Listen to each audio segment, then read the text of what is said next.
Hey guys, I received a letter in the mail and I've been given permission to share it with you. The letter's titled My JW Watchtower Society Experience. Matthew 7:23, I never knew you. And it says, I'm telling my story from the outside looking in. And still to this day, I am treated like a stranger by my daughter who joined this demonic society over 5 years ago. The reason she joined this group is the first alarm that went off for me.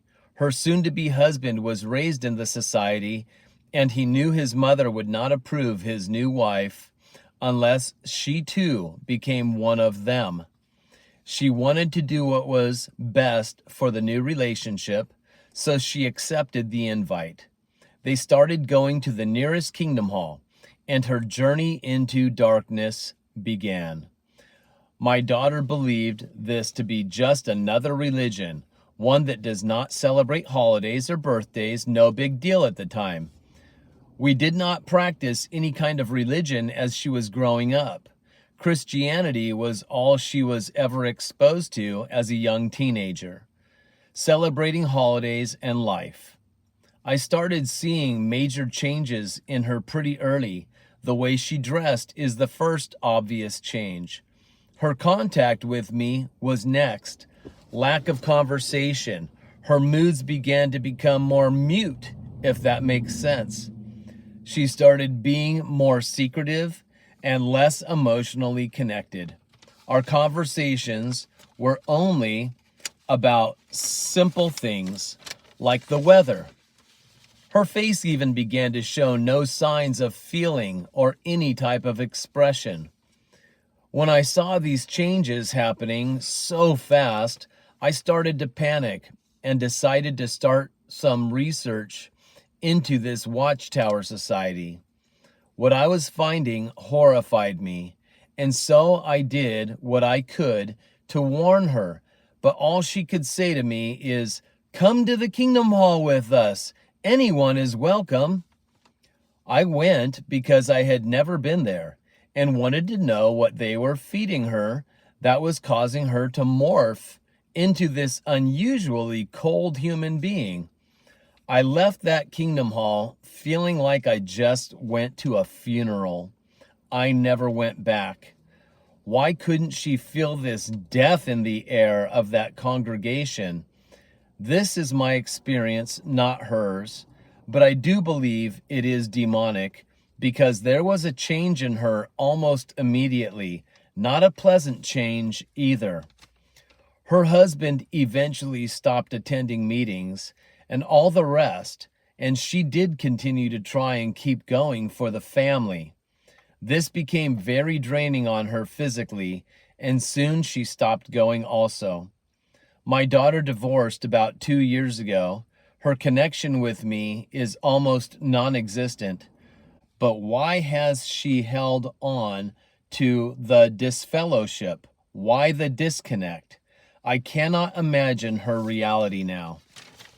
I hesitated to share this story because I know everyone has their own perspective about all things, including religion versus cults. But my story comes from a place of needless betrayal. My daughter was once a loving, happy, positive thinker, and in her own way, she still smiles, but now she is cold and distant. Her intentions are hidden, and her motives seem to be driven by a hatred toward God, the God of love, whom she mocks.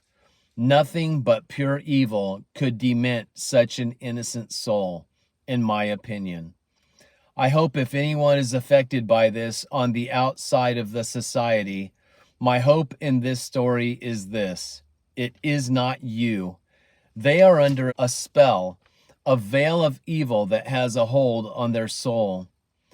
Unfortunately, it seems prayer has not been the answer. I read in Matthew 7, verse 23, when Jesus says, "Depart from me, you workers of lawlessness, I never knew you." He did not pray, he commanded.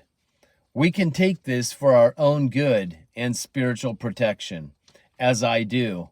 This was hard to put into place because she is my daughter who I gave birth to, cared for, and love.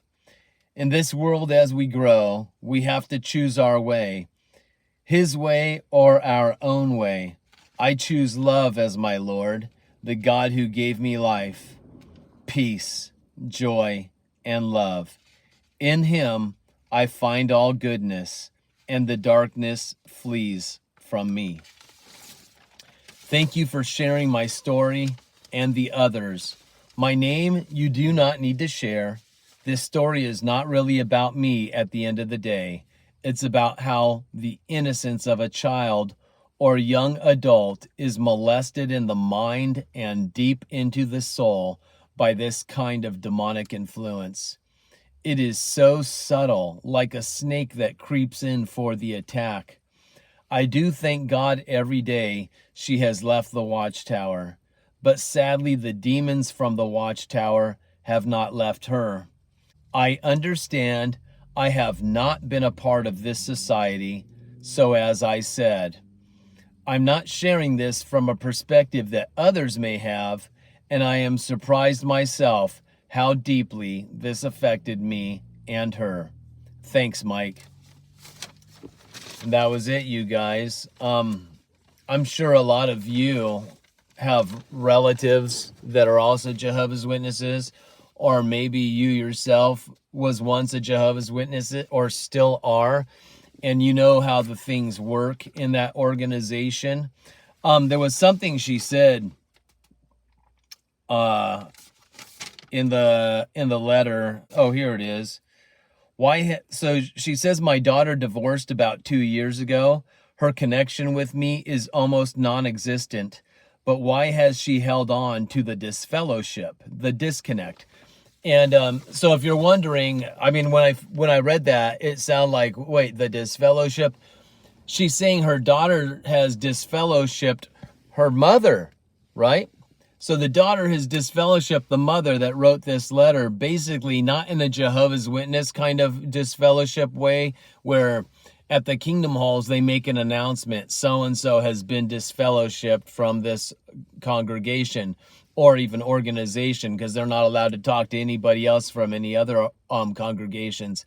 But the daughter has disfellowshipped, quit fellowshipping with her mother. That's what she's trying to say, just in case you guys were wondering, wait, how could this woman be disfellowshipped if she was never a Jehovah's Witness? So I'm gonna I left your name out of the story. I appreciate that you wrote this in. I hope that it'll help anybody that's watching and listening. And if you guys will, I think the power of prayer is an amazing thing. If you want to lift this woman up in prayer and her daughter as well, and perhaps they will start communicating again, right? You never know. So your prayers are very much appreciated. Your letters are very much appreciated. If you want to write into me, you can send me a letter to my my P.O. Box address, P.O. Box 721063, San Diego, California, 92172. My name is Michael Lehre, Michael Lehre. You can also email me if you'd like, and I can read your letter that you emailed to me. If you want to share your story, you can email me at Michael Lehre, MichaelLehre, at that little @ sign, yahoo.com. And when I get that email, I'll share it with my audience. Be sure to let me know if you want me to share your name or not. All right, you guys, love you all. Got to get going. I hope you have a great day. We'll talk again later.